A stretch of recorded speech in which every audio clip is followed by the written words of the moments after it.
గారు జూనియర్ ఎన్టీఆర్ గారి అభిమాని చాలా కాన్ఫిడెంట్ గా చెప్పారు. తెలుగుదేశం పార్టీ నుండే జూనియర్ ఎన్టీఆర్ గారు ముఖ్యమంత్రి అభ్యర్థి ముఖ్యమంత్రి అవుతారని చెప్పి, మరి మీరెట్లా భావిస్తున్నారు? తన అభిమాని మాట్లాడినటువంటి అంశాల్లోనే చాలా క్లారిటీస్, చాలా అంశాలు మనకి కనపడుతున్నాయి. మేము సేవా కార్యక్రమాలు చేస్తున్నాం అనేది ఒకటి చెప్పారు.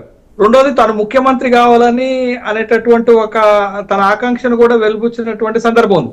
జూనియర్ ఎన్టీఆర్ ఫ్యాన్స్ అందరిలో కూడా తను ఏదో ఒక రోజు ముఖ్యమంత్రి కావాలనే ఒక బలమైనటువంటి ఆకాంక్ష వాళ్ళలో ఉన్నటువంటిది. బట్ దానికి ఎన్టీఆర్ వాళ్ళ ఆకాంక్షలకు అనుగుణంగా రాజకీయం వైపు స్టెప్స్ తీసుకుంటారంటే గతంలో కూడా రాజకీయంలో ఉన్నారు కదా.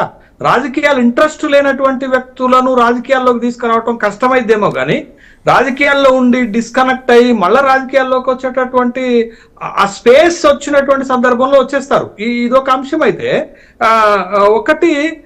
ఒకటి మనకు సందేహాలు ఒకటి వస్తాయండి. మొన్నటికి మొన్న ఈ సోషల్ మీడియాలో వచ్చే అన్ని నమ్మలేమండి. అల్లు అర్జున్ రాజకీయాల్లోకి వస్తున్నారు అనే ఒక ఫీలర్ ని బయటకు తీసుకొచ్చారు. ఇప్పుడు ఎన్టీఆర్ రాజకీయాల్లో ఫీలర్ ని అల్లు అర్జునే కాకుండా విజయ్ ఎపిసోడ్ సక్సెస్ సాధించాక తమిళనాడులో ముగ్గురు నటులు వాళ్ళు సేవా కార్యక్రమాలను ప్రారంభించారు. ప్రధానంగా ధనుష్. అండ్ ఆంధ్రప్రదేశ్ రాష్ట్రంలో అల్లు అర్జున్ తో పాటు మరో ఇద్దరు పేర్లు కూడా లారెన్స్ పైన కూడా విజయ్ ఖాళీ చేసినటువంటి శాసనసభ నియోజకవర్గం నుంచి లారెన్స్ పోటీ చేస్తున్నారు. లారెన్స్ మంత్రివర్గంలో ఇవన్నీ ఓ రకమైనటువంటి స్పెక్యులేషన్స్ అవన్నీ కూడా సోషల్ మీడియాలో వస్తున్నటువంటి సందర్భం. అయితే ఇక్కడ మనం చాలా స్పష్టంగా గమనించాల్సింది ఏంటంటే ఇంతవరకు ఎన్టీఆర్ నుండి ఏ విధమైనటువంటి ప్రకటన రాకపోవటాన్నే మనం దీన్ని ఓ స్పెక్యులేటివ్ ఐటమ్ గా చూసుకోవాలి. ఎన్టీఆర్ నుండి ప్రకటన వచ్చేదాకా కూడా మనం ఈ అంశం మీద నిర్దిష్టంగా స్పష్టంగా మాట్లాడలేనటువంటి అంశంగా చూడాలి.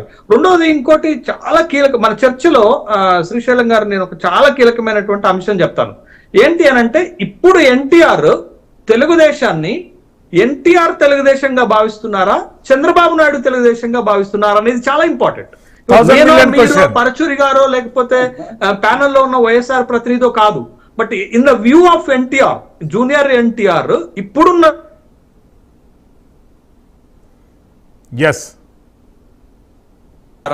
లేకపోతే తన అభిప్రాయాన్ని మార్చుకొని ఇప్పుడు దాన్ని చంద్రబాబు నాయుడు తెలుగుదేశంగా భావిస్తున్నారా అనేది కూడా ఇంపార్టెంట్. ఎందుకనంటే నా కట్టె కాలే వరకు తాతగారు పెట్టినటువంటి పార్టీని కాపాడుతాను, దాంట్లో ఉంటాను అనేటటువంటి ఒక పాత స్టేట్మెంట్ ని మనం బేస్ గా తీసుకుంటే బట్ ఆ స్టేట్మెంట్ కి కట్టుబడి ఉండాల్సినటువంటి అవసరం ఉందా అనే ప్రశ్న కూడా వస్తుంది.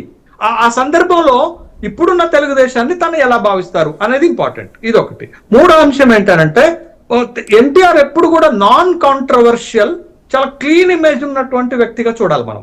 ఎందుకనంటే ఆ ఎస్టాబ్లిష్మెంట్ తను చేసుకోగలిగాడు. ముఖ్యంగా సినిమా రంగంలో మీరు చూడండి, విజయ్ పాలిటిక్స్ లోకి వస్తే రజనీకాంత్ వ్యతిరేకించారు, కమల్ హాసన్ వ్యతిరేకించారు, సీనియర్ అక్కడ యాక్టర్స్ అందరూ వ్యతిరేకిస్తే తన కాంటెంపరర్స్ తర్వాత యంగ్స్టర్స్ స్టార్స్ అయినటువంటి వాళ్ళందరూ కూడా విజయ్ని సపోర్ట్ చేశారు.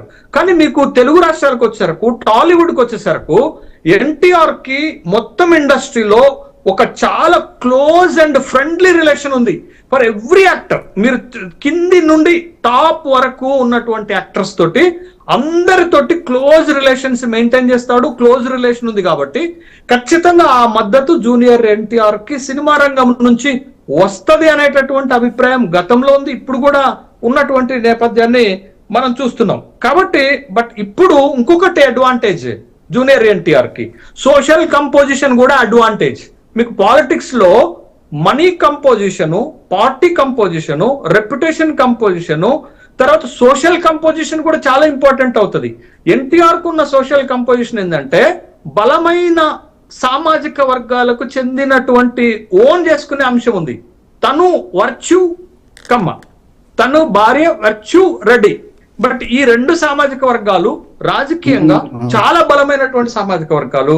మీకు ఎర్స్ట్వైల్ ఆంధ్రప్రదేశ్ ని కానీ తర్వాత విభజిత ఆంధ్రప్రదేశ్ తెలంగాణని కానీ ఈ కాస్ట్లు మనం ఎంత కాదనుకున్నా రాజకీయాలను ప్రభావితం చేసేవి. కాబట్టి ఆ అడ్వాంటేజ్ కూడా జూనియర్ ఎన్టీఆర్ కి ఉన్నటువంటి నేపథ్యంలో బట్ ఏదైనా జరగవచ్చు. బట్ ఇదంతా మనం మాట్లాడిందంతా కూడా దీన్ని ఎవరు కన్ఫర్మ్ చేయాలా?